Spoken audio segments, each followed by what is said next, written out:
podcast is part of the Sports Social Podcast Network.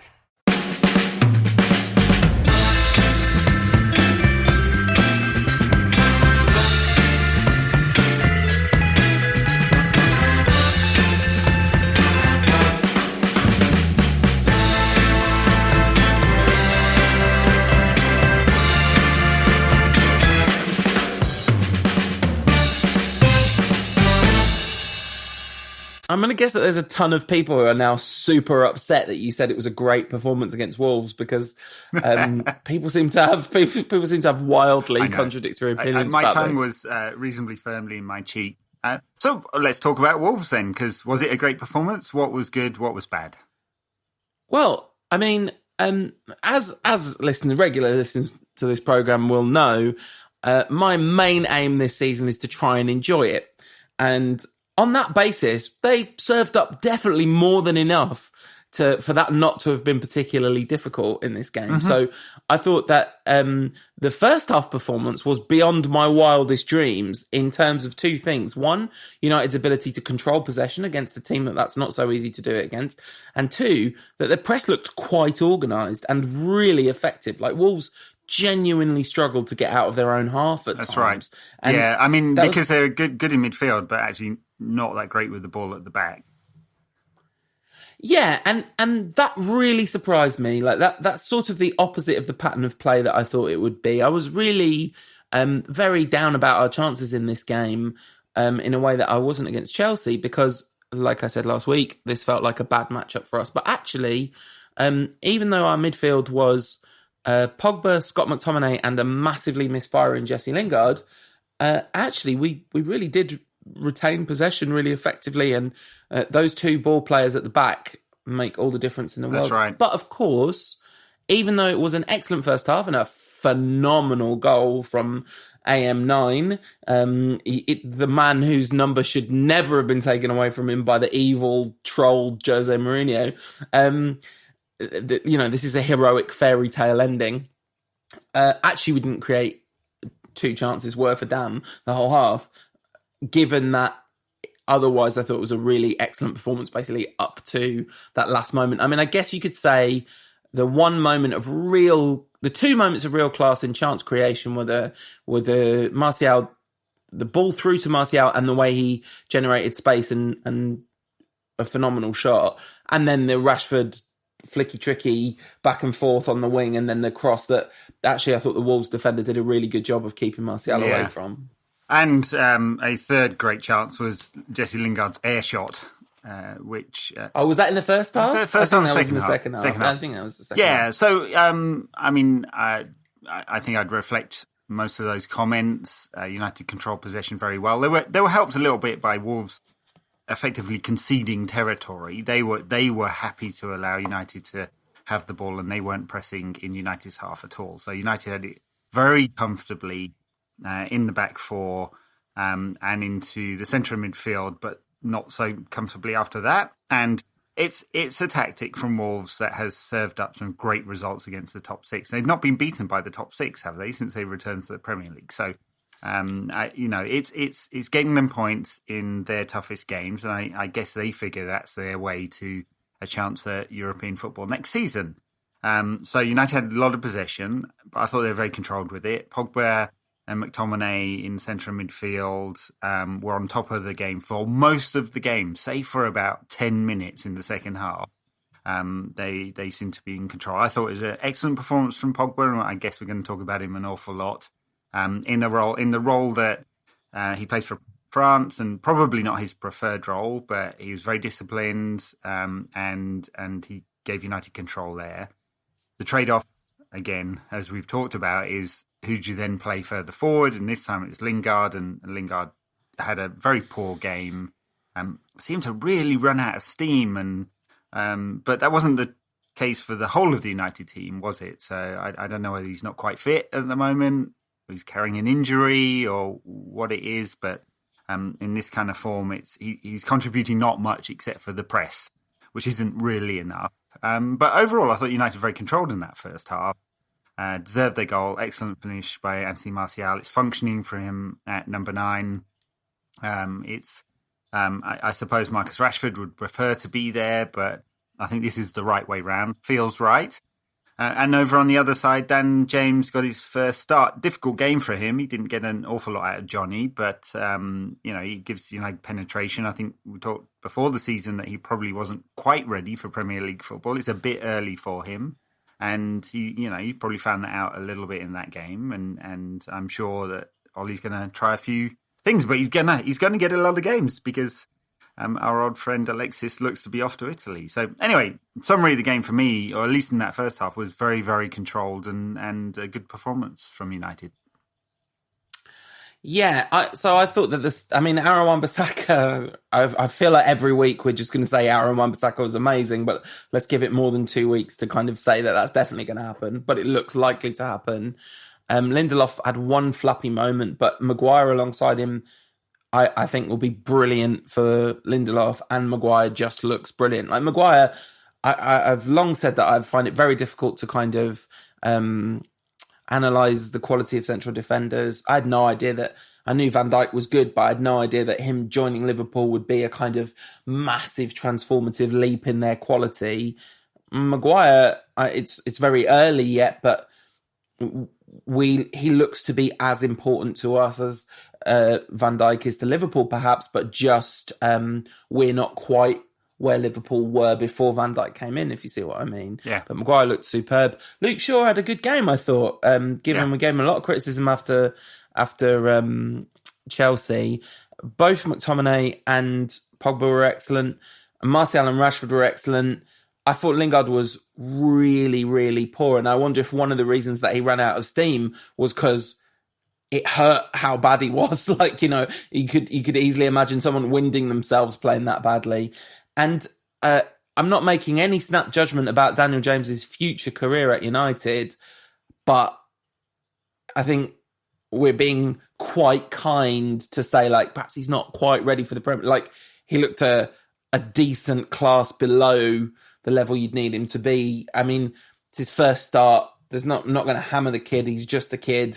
He didn't choose to, he didn't choose this. This is the club, made the decisions it made, and he needs time, and he needs to, we'll see what kind of a player there is there. But there's an awful lot of speed, and I want to know what else there is, over time, not in a rush, getting on the kid's back or anything, but I'm just not at all sure he's very good yet. Yeah, sure. I mean, I don't want to sound really mean, and this might sound really mean, but he's got a sort of Bebe-esque quality about him.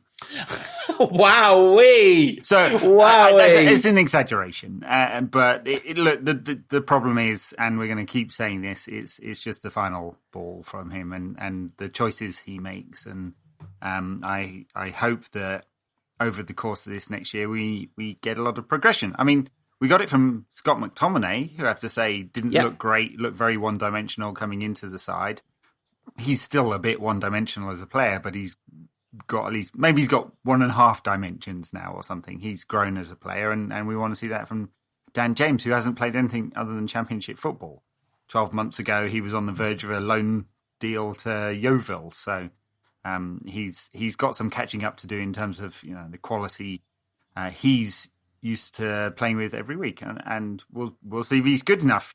That's the gamble United have taken. It's a big gamble now because he's really the only option on the right hand side, except for Pereira, who that role probably doesn't suit him that well.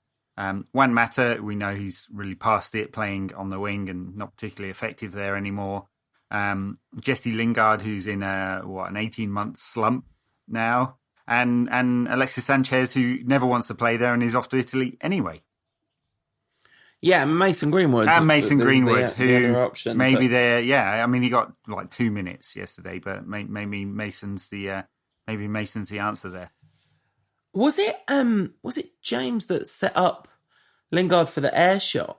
Because there was one ball that James played where it was I thought was a really good. I can't remember which ball it was, but there was one where he, instead of trying to whip in across, he picked a pass from the wing, and that was the best decision he made all night, I thought. So, Yeah, maybe. Slightly Zero key passes for James, but that wouldn't have counted as a key pass because Lingard didn't connect with it. Yeah, that was it. Then there was the other one which Lingard didn't connect with, which actually took a big deflection on the way through to him, and we didn't get a corner for that. I was annoyed by that. I was like, VAR, where's VAR when you need it? A very weird offside VAR check. I mean, honestly, we can't do this every week. Well, we're going to, because all goals will be checked. I mean, he was comfortably 6 inches onside or something, but if his leg had been pointing a little bit a different way or his head had been bent over, he would have been offside and that would have been chalked off and Wolves would have been very annoyed.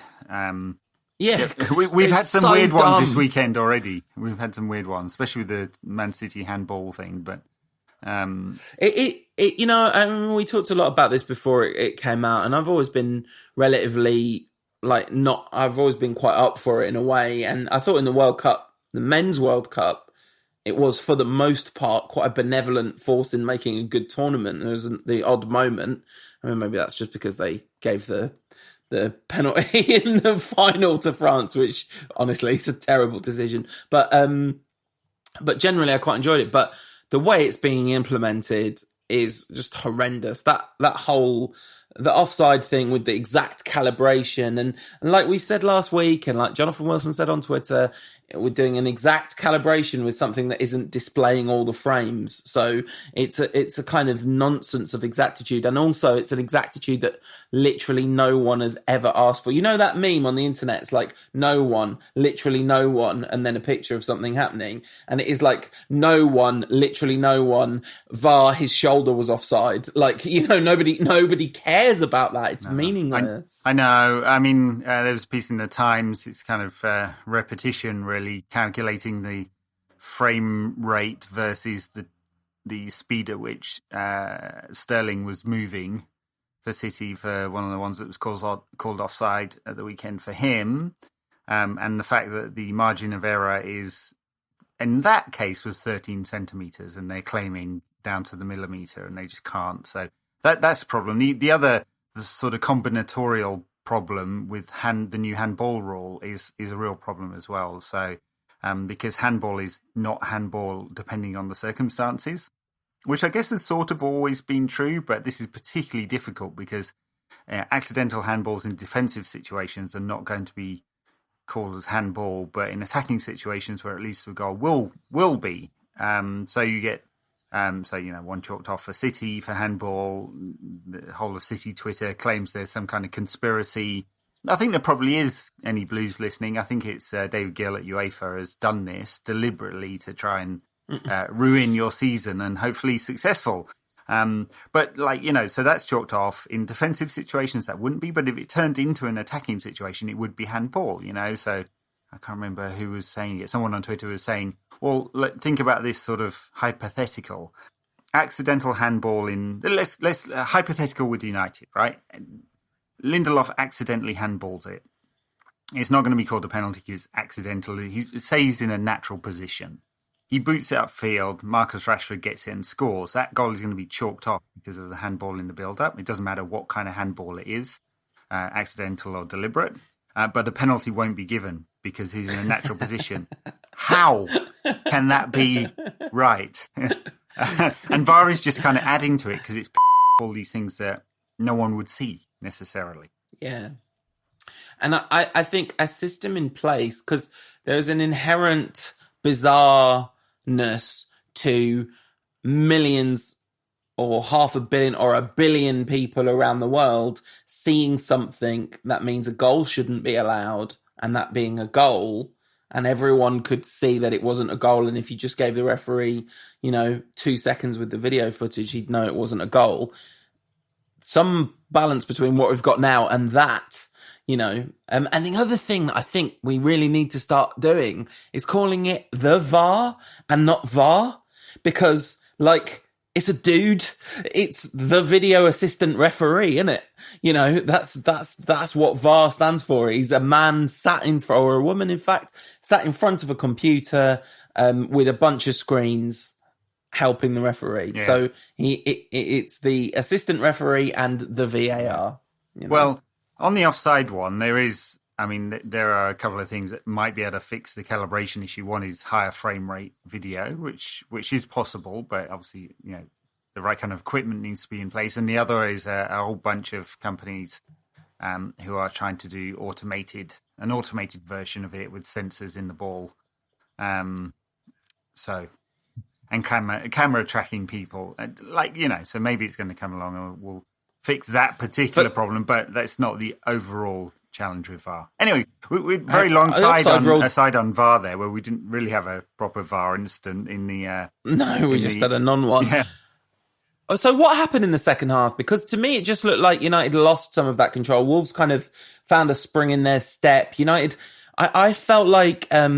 United's confidence is going to be really fragile still. And it did seem to me like when their goal went in, our confidence dropped a bit. Although then, of course, Pogba did do very well to win the penalty and not so well to not score it. True. What happened? Well, I mean, some of it was that Wolves got a bit of extra penetration with Adama Traore coming on. And I think he, like we talked about players growing, he looked like a Daniel James 2 years ago, didn't he? Head down, speedster, run as fast as you can. He's obviously bulked up a little bit. He hasn't seemed to lose his speed, and he's got a bit more quality on what he's delivering now. So I think that helped quite a bit with Wolves' penetration. I want to know who the best player in history with massive traps is. Because it's a strange look for a footballer, isn't it? Massive shoulders. Yeah, I mean, he really has, but he wasn't like that before. So pumping the iron, or he's been to see Pep. Anyway, for Pep's excellent fitness advice, right? That's what we're talking about. Yeah. But yeah, that's a question for the listeners. Like, who's the best player ever with massive traps? So yeah, I mean, and then they just got the momentum, and I do think you're right. United's confidence is a bit fragile, but it wasn't for all of that second half that Wolves. No. I mean, clearly just after the break and for 15 minutes or so they were on top, but it wasn't much more than that. And I don't think United lost control for the whole of that second half at all. They got the goal sort of 10 minutes after half time. Excellent goal. Very high. Absolute beauty. I mean, honestly, what a finish. He scored 13 goals for Wolves and 10 of them being from outside the box. So clearly he can do that. 0.05 on the XG for that shot.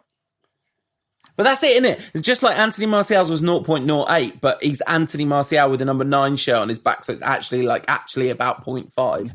And that one, it's like, well, it's him, isn't it? It's not. It's not 0.05 shot. I'd love to know what his personal data is from similar situations. Well, I bet it's quite a lot higher. Better. Yeah. So excellent goal. United tried to respond. I thought we responded all right, and the penalty was an excellent piece of personal play by Pogba to control it, beat a man, get into the box, and get fouled. So he did that all himself. Stood up. Marcus Rashford asked him if he wants to take it. He said yes, and he took and missed. And, it's not the world's best penalty. It's right in the zone for a keeper. Penalty kick stats on Twitter tracks all of these. Had it at 0.57 chance of scoring. The overall average in the Premier League in his database is 0.81. In the Premier League last season, 0.81, and in some other seasons lower than that. But anyway, so that'll give you some idea of, the range. It was in the lower 12th percentile of all penalties. So not great from Pogba, but that happens, and we were just talking before we came on air. His record now is 3 misses for United in 17 penalties. So, 4 misses, 4 in 17. So he's got a scoring rate of 77%, which is just a tad lower than average. If he'd scored it, it'd be a tad higher. Yeah, so, I mean, I don't think I thought it was telling and interesting that he wasn't on penalties against Chelsea, precisely because he certainly didn't have the kind of record from penalties last season that would see your average penalty taker taken off penalties the following season. I mean, if I haven't forgotten one, Rashford took the penalty for England in the World Cup, the PSG penalty, and the penalty against Chelsea. So maybe I've forgotten one. No, I think that's it. So he's obviously very he's scored all of them, but he's very raw, and I would be fascinated to know what the kind of situation was, why each of those two penalties had the penalty kick taker they did, but I don't see it as some massive shocking. Well, Ollie said afterwards, I don't know whether you caught this. He said, "We've decided that they can sort it out themselves, and decided on the time, and we've got to slide on it."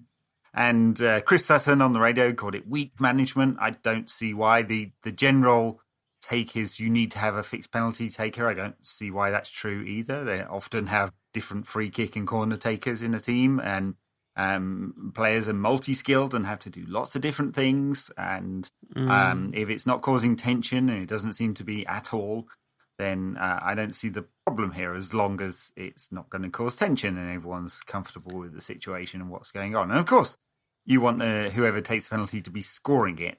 And if they're below average or missing quite a bunch and lost some confidence, then that's not great. But yeah, anyway, I thought an awful lot was made of this that was wrong. I think our favourite former defender turned pundit has got this very wrong, and I actually think the tone in some of the TV coverage is fueling some of the reaction in social media and amongst fans to a player missed a penalty, and he's now getting racist abuse. I'm not directly connecting the two things, but I'm saying there's an atmosphere of hysteria in media coverage about a single penalty that fuels a lot of very bad commentary on the internet.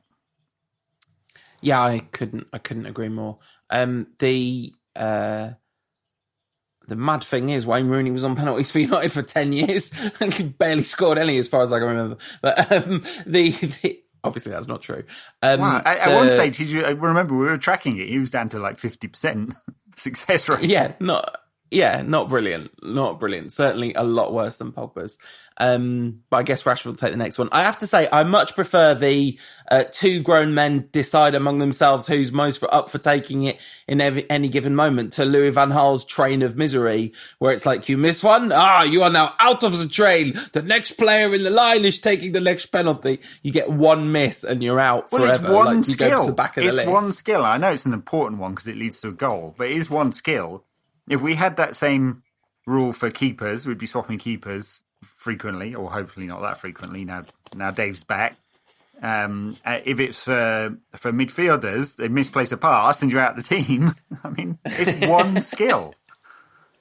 Yeah, well, that's kind of Mourinho's approach with a player he didn't like. But anyway, so all in all, I thoroughly enjoyed that game. I thought it was an entertaining game of football. I thought United have a couple of problems in the final third.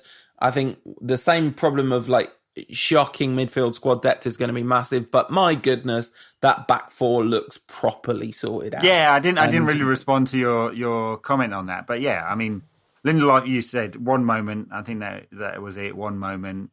Maguire looks very strong. He came under pressure at times. Maguire did, and he resorted to Rose Ed a couple of times, which is fine. And no one's beating Wan-Bissaka ever. He's so good. And then Luke Shaw was, he pushed forward. He made a couple of chances. He's looking trim and fit, but he has to, because I think he's under pressure. And I think if he doesn't improve on last season, I know he's Player of the Year, but there's context there, isn't there? If he doesn't improve, then United should definitely look to replace. But it's promising so far. We'll see. Yeah. The chances of Luke Shaw having one only okay season and then United being say Luke Shaw is fine for most of this season but not great. There's no way Woodward's not going to be oh yes, in addition to the 27 major problems I have to sort out, I'm also going to sort out this one that I could just get away with brushing under the carpet for another year and blaming Van Gaal. Well, interestingly, since we're on defenders, no Smalling, Jones or Rojo on the bench at all. Axel Tuanzebe on the bench. Love it. Wow. I mean, there's a message there, isn't there? To see it. Yeah, like the messages go and get yourself signed by Inter, or they signed Sanchez and Lukaku, the greatest feeder club in the history of mankind. We should just invite Inter in for a supermarket sweep around the United dressing room. Here you go, take some. Yeah, we wouldn't let you buy Roy Keane or Ryan Giggs and Paul Scholes, but we'll let you, because Paul Scholes was the big one, wasn't it? Inter wanted him. But yeah, anyway. So okay, so that was a good game. Crystal Palace at the weekend, they play 4-4-2 every week, and we're probably going to beat them. So that'll do as a preview, right? This one's at Old Trafford, right? Yeah, it certainly is. We'll talk about that in a little bit, but I guess we should do some Twitter questions. We should do. Should we keep it a reasonable length this week? I say that every week, and there's like 400 of them, and I've got to pick some. And then you feel bad if you only pick 3. Well, Lucas_M United says, Gary Neville seems to criticise United's foreign players more than he does the English players. Is he xenophobic? I mean, I feel like the official Rantcast position on this subject has long since been established. Yeah. Gary Neville makes some extraordinarily excellent points sometimes. I think that his credibility is highly, highly, highly questionable at this point, given... I mean, he's extremely credible when he's analysing systems. I think he's extremely credible when he's analysing the way a back four works in particular. He's excellent at that. I think he's not particularly credible when he talks about managers, because I don't think he's ever given enough responsibility to managers not doing a good job. And I've stopped watching him because I find the sense of an agenda almost overwhelming. And I don't mean like some deliberate conscious agenda. I just mean I find him very, very, very unlikable. And I mean, I think it's a problem because some of his especially around United, some of his positions are running counter to kind of what I personally believe and what a lot of fans believe. So for Pogba, he had a good game, actually, right? Aside from the penalty miss, I thought he contributed a lot to United's control. And as I said, United were not in control for about 15 minutes of that game. And we had 60-odd% possession. So, and he's in there doing a very disciplined role, all the stuff that people criticised him for but previously, and he took a lot of heat, including from Gary Neville. And I don't think that's right. This is where people think there's an agenda.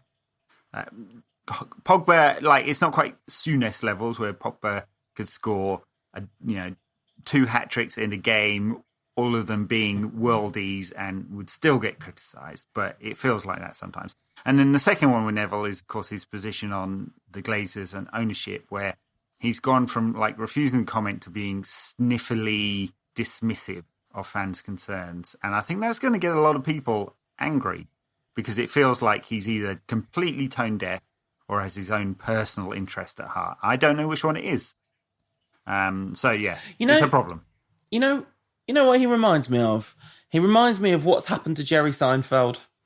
Right. So Jerry Seinfeld is one of my all-time comedy heroes. Seinfeld is probably it's definitely in my top 3 sitcoms of all time. There's a solid chance it's number 1. Larry Sanders might just be number 1. But anyway, there's a whole conversation there, but that's definitely bonus content material.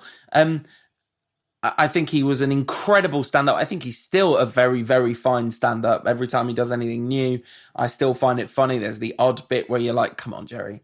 But he has appointed himself, as was discussed on the excellent Never Not Funny podcast a couple of weeks ago. Jerry Seinfeld is the self-appointed ombudsman of comedy. He has started to act like if you don't do comedy like Jerry Seinfeld does comedy, you are not doing comedy properly. Like you somehow just don't understand, basically. And he's just wrong a lot of the time about what he says about how it should be done and all this kind of stuff.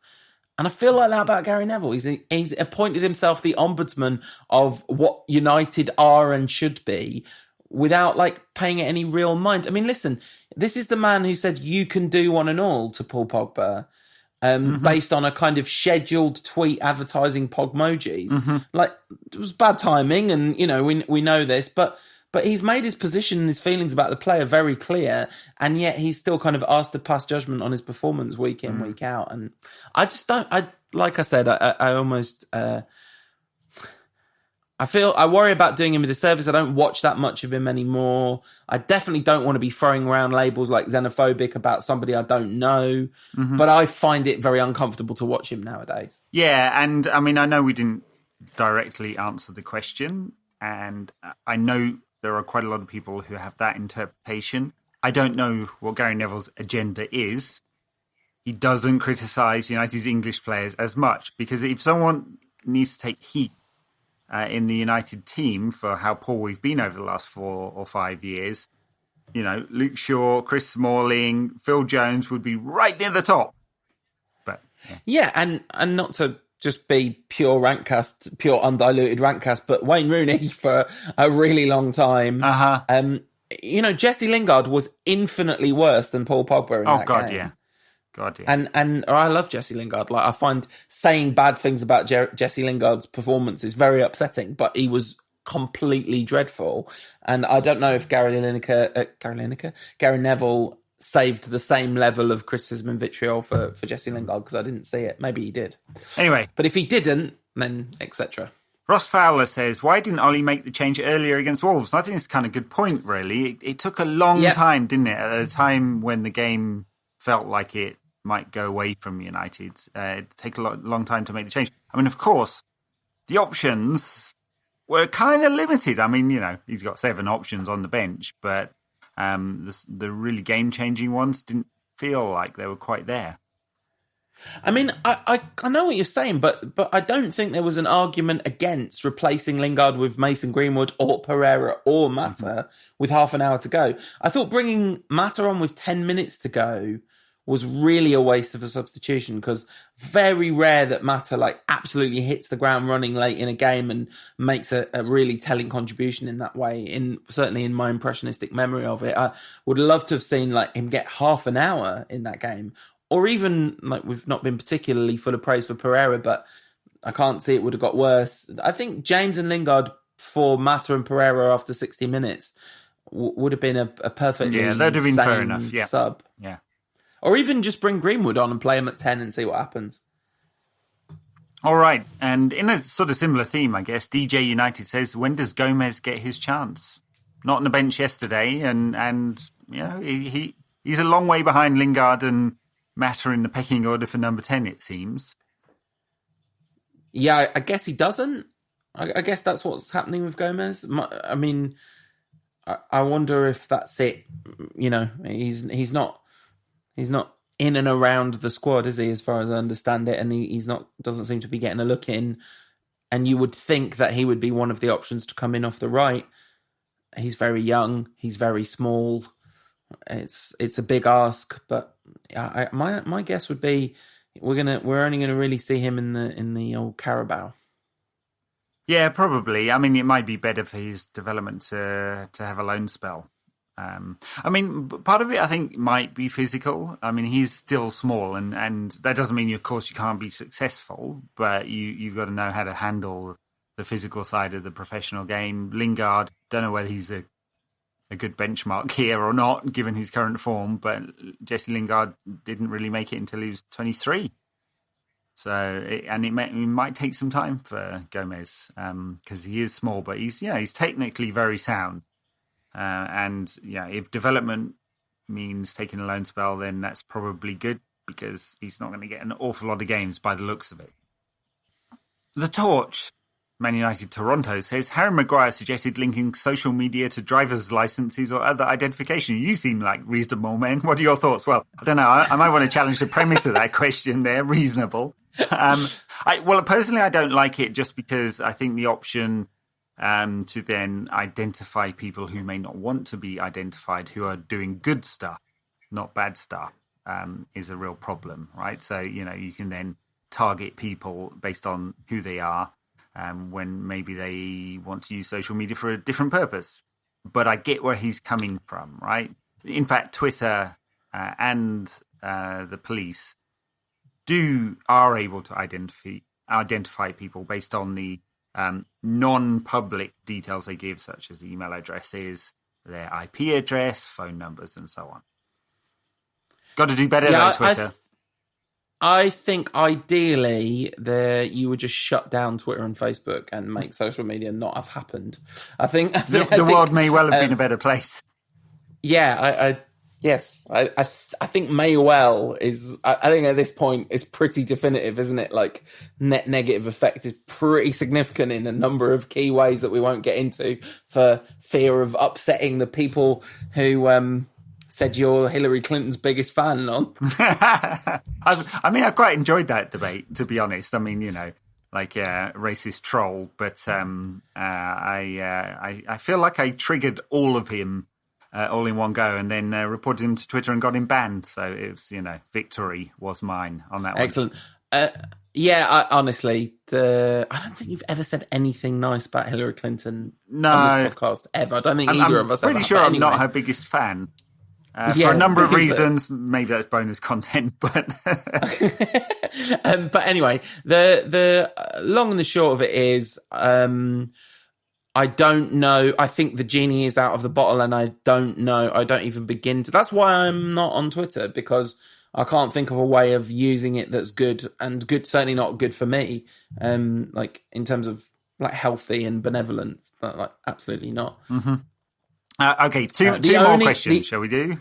Sorry, just one very quickly. It's very important to point out that one exception is the shining beacon of light that is Jofra Archer's Twitter account, which is a thing of pure, undiluted beauty. Oh, it's great. I mean, and not only that, he has this kind of, sorry to get all political again, Trumpy-like quality of being able to predict the future. So there is a Jofra Archer tweet for every eventuality in cricket.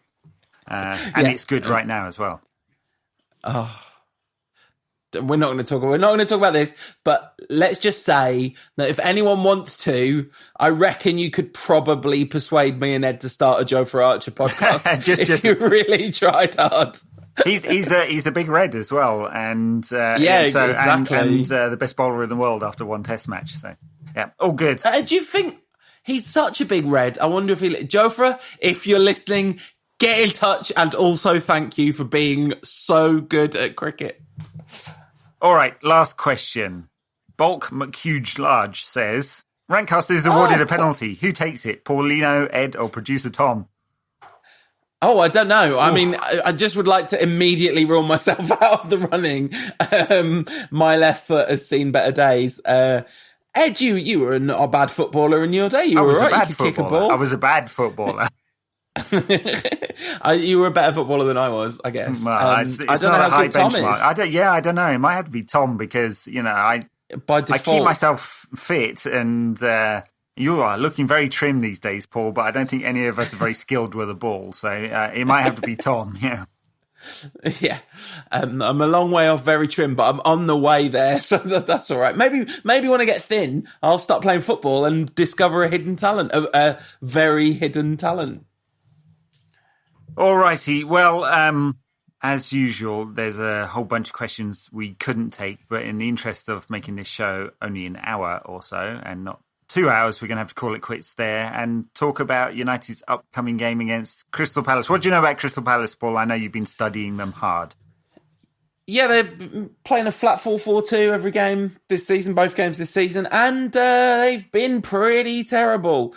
They got a good result against Everton at Selhurst Park, but Everton had 10 shots to Palace's 6 and, tipped 1 on the XG, and they didn't get close to that. Sheffield United essentially battered them. They only won 1-0, but I didn't see this game, but apparently Sheffield United very impressive in this, and they certainly, although Palace had by far the lion's share of possession, Chris Wilder's overlapping centre-back, so I can't wait till we play Sheffield United so we can talk about that a bit more. A lot more chances created and better chances created by Chef U than Crystal Palace. They've hung on to Wilf Zaha, who's playing up front with Benteke at the moment. That was obviously the big thing that they spent the summer trying to do, but not much in the way of strengthening in the summer at all, right? James MacArthur. Yeah, Yeah, right. They're in. They would look to be in a bit of trouble. Not a great team. Bit one-dimensional in how they play, and in their best player by some distance, very unhappy that he was forced to stay at the club again. Yeah, I mean, he just signed a new contract like last summer, but you wonder whether that was the nod and the wink contract. He's saying it is. He was saying there's an agreement, or his people are saying to the good gentleman of the press that it was a nod and a wink contract. What he should have done, of course, is inserted a buyout clause into that contract. Yeah, not so much a nod and a wink. And he knows, like, he genuinely cares about Palace and loves Palace, doesn't he? He's that's obviously like his club, but you can understand why he'd want to get out of there. He's 20-something, not that small anymore. Like, he's 26 maybe. He's not a kid anymore by any means. And another season at Palace is going to feel very long for him, I'm sure. I think we'll beat them comfortably. I mean, that Wolves performance I thought was very heartening in terms of what it says about how well we're going to be able to control a game like this. The only question will be, will they somehow sit deep enough and frustrate us enough? And, if we're playing both Lingard and Daniel James again, will there be enough guile in the final third? Will Martial be able to pull off something magical? Will Rashford continue his really good form from certainly the first half against Wolves? Any changes in the United side for you? I mean, yeah, 100%. I would play almost anyone ahead of Jesse Lingard at number 10. And it might be Mate. It might be the game where giving him 60, 70 minutes against what we presume will be a packed defence, 2 blocks of 4, is the one where he can use a bit more of that guile. I mean, he's not quick, but maybe that's where he comes into play. Maybe this is a game Mason Greenwood gets a chance. I mean, the thing about playing Mata is it's a lovely idea in theory, playing Mata at number 10. But traditionally, whenever we've tried it, almost every time, it's real bad. He looked okay there in pre-season when he had a couple of spells there. So, and Lingard isn't working there, and there's no value in having Lingard in the team in this kind of form. I don't know if he wants to stick to the same shape, 4-2-3-1. Someone has to play in that role. It could be Pereira gets to go there. Maybe Mason comes in on the right-hand side. I do think if we're going to use Dan James this season, and as I said, I think he's going to get quite a lot of games, he's going to be more effective right now where United have space behind the opposition back four, and I don't think there's going to be a lot of that in this game. Yeah, this just does not seem like a Dan James game at all. So I would go with the same back four, same midfield, Martial up top, Rashford left. I think I would just go Greenwood right and maybe go Greenwood and Pereira just for a bit of additional mobility. And if it's Mata over Pereira, that's fine. But Juan Mata feels really, really done out here. Like I can't believe I've had a pop at Jesse Lingard and Juan Mata in the same show. I just feel terrible about myself. You should go and have a good wash, Yeah, but it's just I don't know how to call it any other way. I'm really looking forward to this game again. Like this is so far the season has done a great job of being not terrible, like easily good enough to. Well, obviously the result in the first game was tremendous, but there'll be a really good feeling. Saturday, 3:00 kickoff. I haven't got a ticket. Don't think I can go. No? Kind of want to go. I'm sure you'll be able to find a ticket. I am still on the West Coast, so I won't get a chance. Actually, I watched the game with Gaurav again. Hi, Gaurav, if you're listening. And the Seattle Reds, what do they call themselves? Seattle Red Army supporters club. Which is, it's 12 o'clock on a Monday when everyone's at work, so there's sort of 25 people there. I think they get a bigger crowd for the weekend games. Seemed like a good bunch of lads. Shows you how widespread there is support for United, of course. I may not trek across town for the next game. I may go to the local pub, which just happens to be an English pub. For the 7 o'clock kickoff, it will be for me. My last one in the US before heading home to Blighty. I mean, it'll be a lot easier for you to watch it than me, though. I think we can agree with that, because it's a 3:00 Saturday kickoff, so you'll be able to watch it on TV. I shall. Yeah. All right.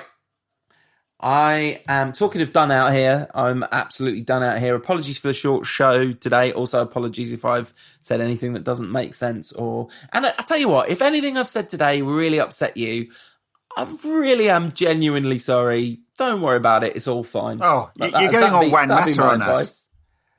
No, it's true though. It's like, you say things about football and you imagine someone listening going, oh, what a bad thing you said about football. And I just want to go like, yeah, you're probably right. You might be wrong. I might have said a good thing and you thought it was bad, but mostly you're probably right. Well, I'm going to go away and get the rage on about that. It was disgusting. All right. Thank you.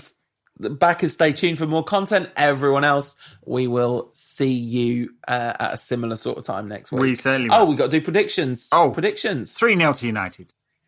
Yeah, that's exactly what I was going to say. I'll go with 2-0 just to be different.